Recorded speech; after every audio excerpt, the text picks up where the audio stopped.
В Симферопольском районе закрывают школу, чтобы увеличить детский сад. Десятки лет ученики начальных классов и дошкольники села Прудовое Симферопольского района находились под одной крышей. Теперь в здании место будет только для воспитанников детского сада. А школьникам придется ездить за знаниями в соседнее село. Родители возмущены и считают это решение неправильным и незаконным. Детей наших надо теперь отправлять за 7 километров учиться. Почему эта школа существует здесь 30 лет? Я ровно 30 лет назад сюда пришла в 1 класс. Нельзя допускать, чтобы закрыли эту школу. Сейчас закроют школу, потом закроете нам библиотеку, закройте нам медпункт, да, закройте нам почту, и все, мы умрем в этой деревне. Условий как бы таковых там нету. Там зимой там холодно.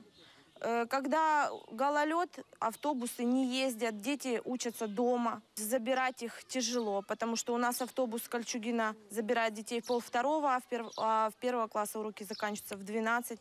И чтобы дети там наши не скитались, не ходили, не ждали, пока остальные закончат.